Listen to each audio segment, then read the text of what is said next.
Okay.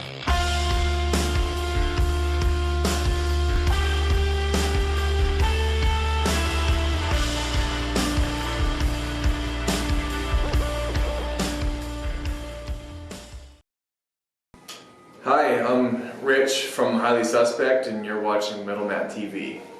Metal! What it TV!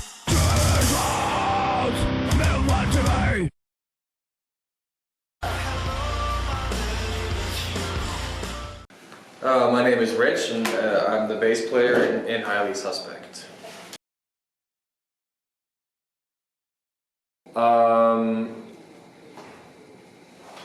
We met each other at a party about 10 years ago, and it was rather ironic because we had gone to the same high school, but never really met until this party, which was like 2 years later. And we pretty much have been inseparable ever since. Had a guitar and a motorcycle, and we would play songs in a basement or a friend's house or whatever, and we would just learn songs together to try to impress girls, and we just did that for years, and then eventually decided to try taking it to the next level, and it worked. That's the way we feel about we feel like the world is a very highly suspicious place. We don't trust a lot of what we see and hear from the media and on the internet and everything like that. It's all very strange. The bass chose me. I was a drummer and a guitar player for years, and then within the first couple of times that I played music live in a bar scene with drums and guitar, it wasn't my first time playing live. I always played like saxophone and the drums and school band, but the first time I was actually like my band, you know what I mean? Like where I was playing my music and not just what the teacher was telling me to play. I realized immediately that not having a bass player really sucks. So I was like, well, then maybe that's what I should do then, because I really want to have that sound. So I started playing it, and it was just perfect for me, you know. So it was meant to be, you know.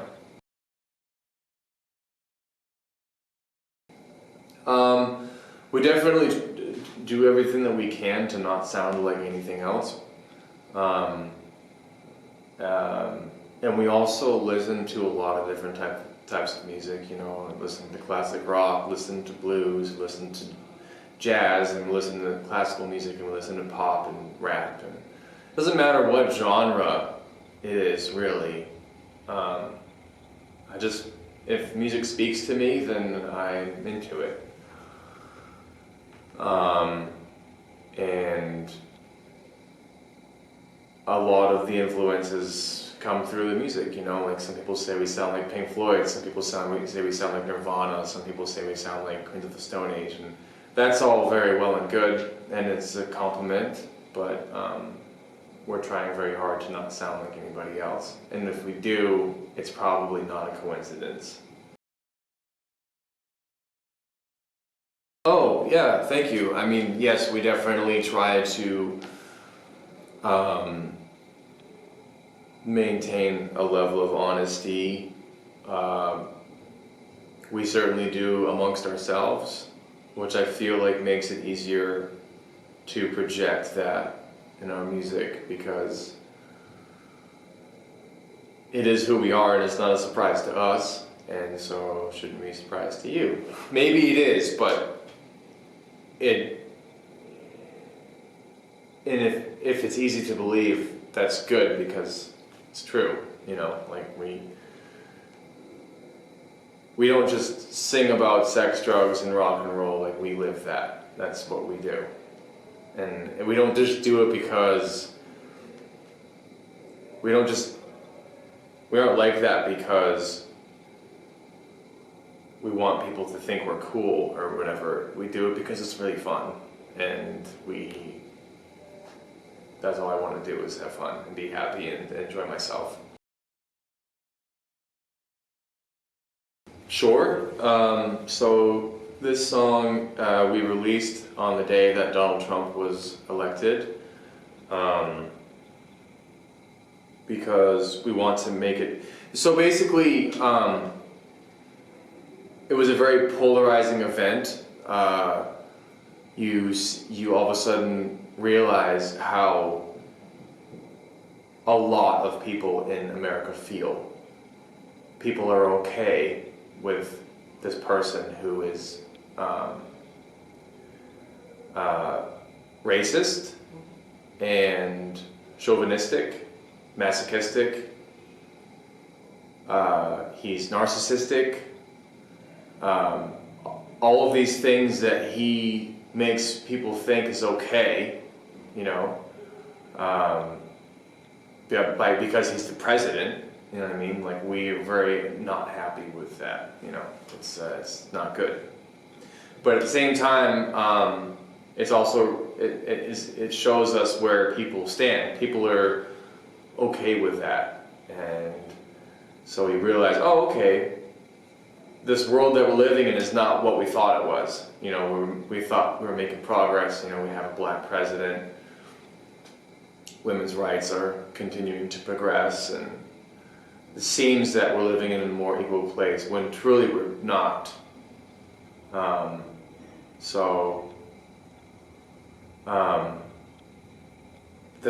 We wanted to send out a message to show people what side we're on. We don't want there to be any confusion about how we feel about this. So that's what the song is. The song is saying, hey, we don't like this. This is what's happening. Either you're with us or you're not. You know what I mean? Yeah. Joel has taught us a lot about how to compose a song. He's taught us a lot about how to play for the song and not for yourself, which is really difficult to do, especially when you've been doing it for a long time and you've developed a little bit of an ego, like, oh, I can do this, I can do that. Like, I want people to pay attention to what I'm doing.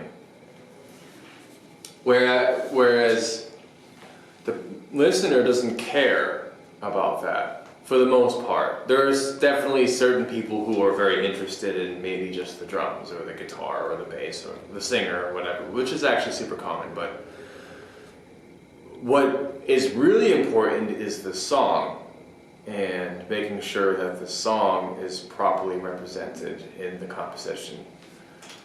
So when I play the bass guitar, I'm not trying to play something that sounds really cool on bass. I'm trying to make the song sound good. That's what Joel taught us to do. Yeah, it's an honor. It really is to be in the same category as Metallica, David Bowie, Radiohead even. You know, it's just really... I've been listening to these guys for decades. It's just kind of hard to fully fathom the fact that people are putting us into the same category.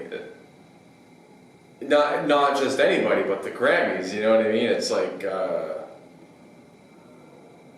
surreal. But it's happening. Congratulations. Thank you.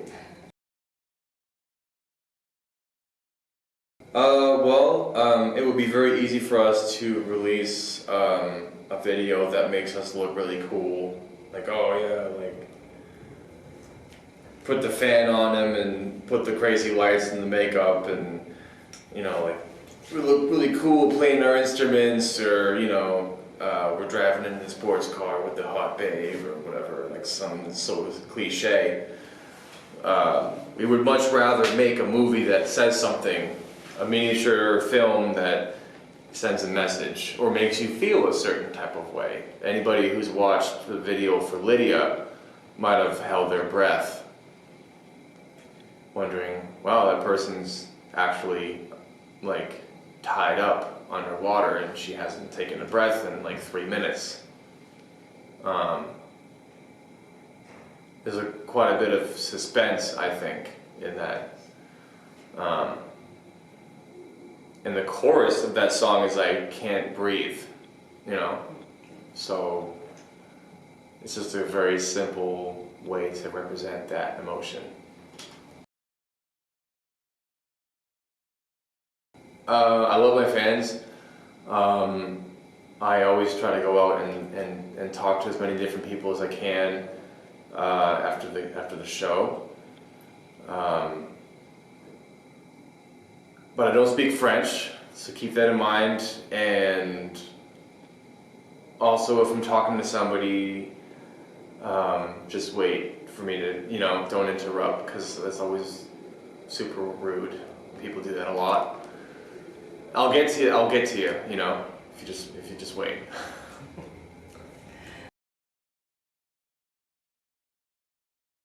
I want to tour Asia and Africa and South America, and if we can succeed here, then that's next. So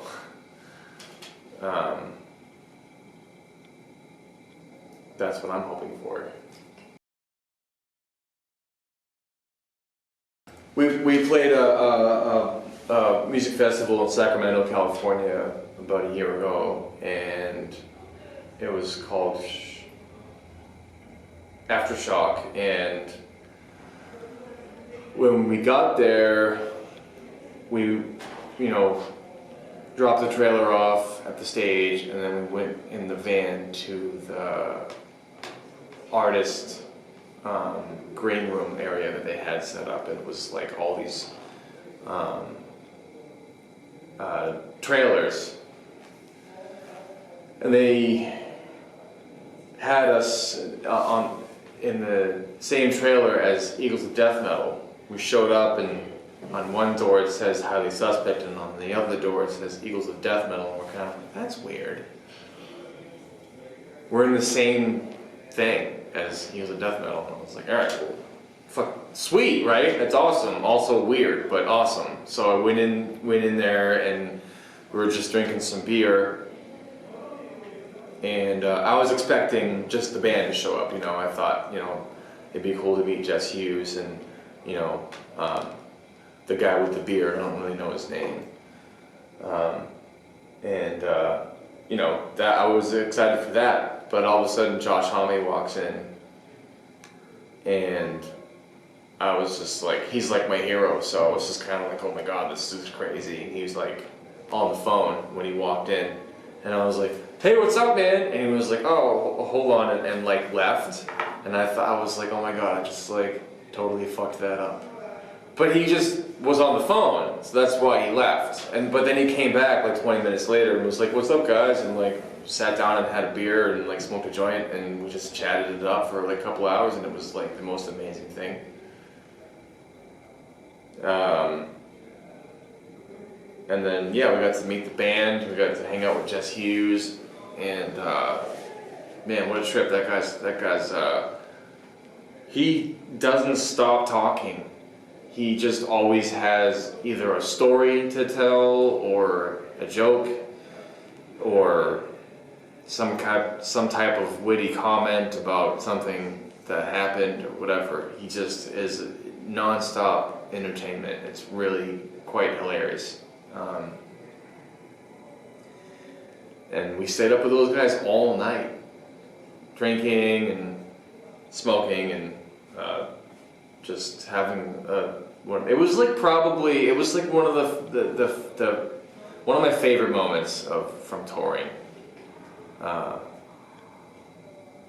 We learned a lot from those guys. It was really, for me, that was bigger than the Grammys. You know what I mean? That was that was just everything.